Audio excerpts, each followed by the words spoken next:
Ada seorang yang soleh dulu, beliau wafat di tahun 104 Hijriah. Sebagian ulama ada yang memasukkannya sebagai sahabatnya Abdullah bin Abbas, artinya dia dari kalangan tabi'in. Ada juga yang mengkategorikan dia masuk dalam sahabat Nabi yang terakhir meninggal. Allahu alam, seperti itu kurang lebih yang kami pernah dapatkan. Yang jelas orang ini sangat terkenal sabarnya dan syukurnya. Dua hal ini berkat sekali pada diri dia. Coba kita dengarkan kisahnya. Al-Auza'i menyebutkan tentang kisah Abi Kilabah ini. Dia mengatakan ada seseorang yang bernama Abdullah bin Muhammad. Orang ini seorang mujahid. Dia pernah mau ikut perang di masa itu dan dia menjadikan target ikut pasukan muslimin di wilayah Mesir. Dia bilang, sementara saya pergi ke lokasi peperangan jihad, saya melewatin sebuah kemah di sebuah tempat yang sangat terkucil di padang pasir. Saya lewat kemah itu seperti tidak terurus. Kemudian saya mendekati kemah itu sendirian dia, dan dia bilang saya mendengar dari dalam kemah itu ada suara lirih kecil yang mengatakan, wahai Tuhanku, mudahkanlah aku agar selalu mensyukuri nikmat yang Engkau berikan kepadaku, dan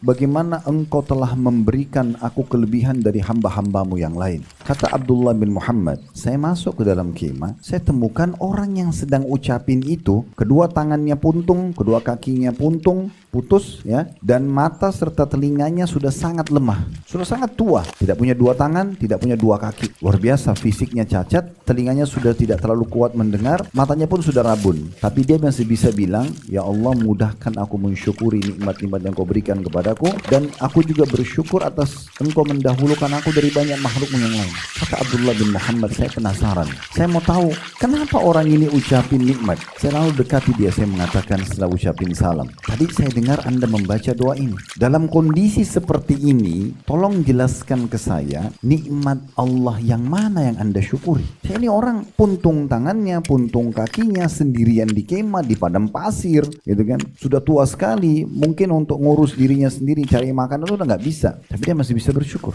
Maka kata dia, kata Abi Kilabah ini, waktu itu di awal kisah tidak disebutin namanya ya, tapi saya sebutin nama dia supaya jelas saja siapa figur yang sedang kita bahas. Maka dia pun mengatakan, jangan kau ucapkan itu. Kata orang yang sedang ini, sungguh lisanku yang terus bisa berzikir kepada Allah ini sebuah nikmat yang tidak terhingga. Andai saja Allah subhanahu wa ta'ala menurunkan api dari langit membakarku, atau Allah datangkan gunung yang menimpahku, atau Allah tenggelamkan aku di lautan, tetap aku akan bersyukur kepadanya. Ini makin penasaran gitu.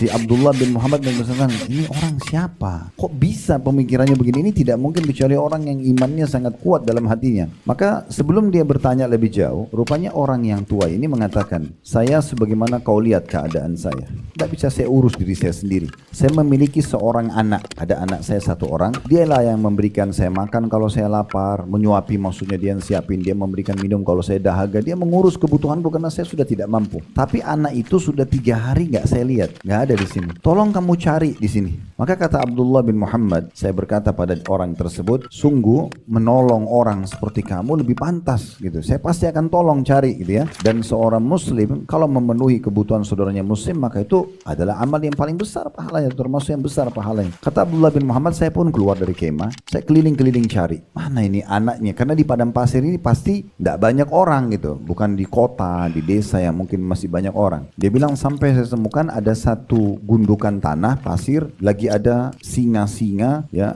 mengurumuni satu tempat. Begitu saya lihat ternyata ada satu anak muda di situ, dan saya yakin itu adalah anaknya dia. Maka saya bingung gimana caranya menyampaikan berita ini kepada orang tadi, tapi saya harus sampaikan. Kemudian dia pulang masuk ke kemah itu. Begitu orang tua ini merasakan kedatangannya, lalu dia tanya, bukankah kamu tadi yang datang? Dia bilang iya. Lalu kata, bagaimana beritanya, bagaimana tentang anak saya? Maka kata Abdullah bin Muhammad, kamu sudah tahu tentang kisah Nabi Allah Ayyub. Nabi Ayyub ini nabi yang terkenal dengan kesabarannya gitu ya, sampai ada istilah sabar Ayyub ya. Sabarlah seperti Nabi Ayyub. Sabarnya luar biasa gitu. 20 tahun diuji dengan penyakit, ditinggalkan oleh kaumnya, segala macam, dia bersabar. Meninggal anaknya 12 orang, laki-laki semuanya meninggal di satu waktu dengan rubuhnya bangunan. Semua peternakan dia kena hama gitu kan. Perkebunannya semua habis ya. Intinya tiba-tiba jadi miskin, tiba-tiba ditinggalkan oleh kaumnya, kena penyakit lagi yang bisa menular. Orang semua meninggalkan, tapi dia bersabar. Kata Abdullah bin Muhammad kepada Abi Kilabah ini, orang tua ini, apa kamu tahu tentang kisah Nabi Ayyub? Dia bilang iya. Bagaimana orangnya? Kata Abi Kilabah, dia orang yang bersabar.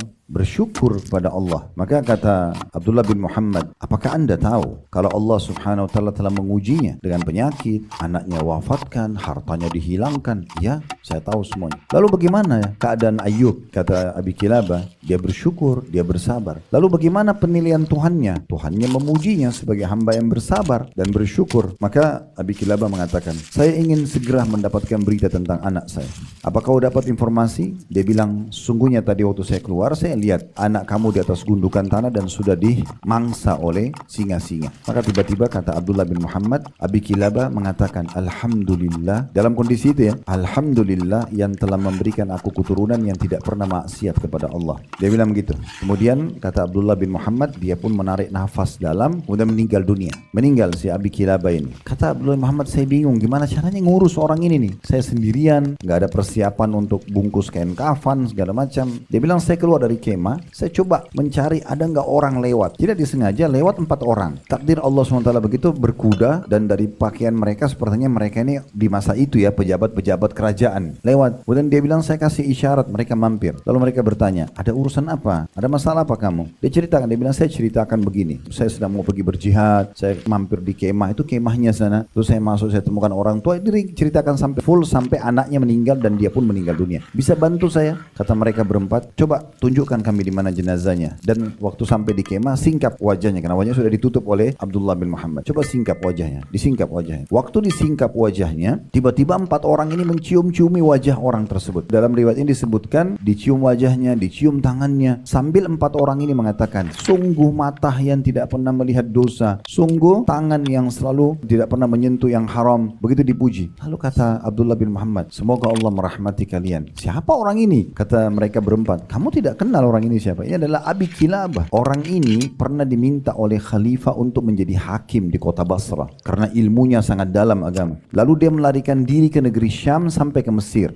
mengucil. Dan sudah lama kami cari orang ini karena dia diminta untuk menjadi hakim karena ilmunya luas. Tapi dia melarikan diri karena dia tidak mau dihisab sama Allah hari kiamat. Dan orang ini adalah orang yang sangat luar biasa ya secara iman dan ilmu. Maka kata Abdullah bin Muhammad, kami pun akhirnya menguburkannya, mensolatinya, kemudian kami berpisah. Kata Abdullah bin Muhammad, setelah saya tiba di tempat peperangan di lokasi muslimin, malam hari saya tidur. Waktu saya tertidur, saya mimpi melihat Abi Kilabah dalam kondisi dia di surga, dia menggunakan pakaian-pakaian surga, wajahnya sudah berubah jadi muda, sehat, cacat tubuhnya sudah tidak cacat lagi, sempurna. Lalu saya bertanya dalam mimpi, dan dalam mimpi orang tidak bisa ngatur gitu. Dia bilang, saya tanya, bukankah kamu yang saya temuin di kemah itu? Kata Abi Kilabah, iya. Lalu apa yang Allah balas? Dia bilang, seperti kamu lihat. Ketahuilah, sesungguhnya Allah memiliki derajat-derajat di surga tidak dikasih kecuali orang yang sabar dan syukur. Lalu kemudian dia membacakan firman Allah Subhanahu wa taala, nanti itu akan disebutkan di poin setelahnya ya, di surah Az-Zumar di poin nomor 26 nanti ya. Innama yuwaffas sabiruna ajran bighairi hisab. Sesungguhnya Allah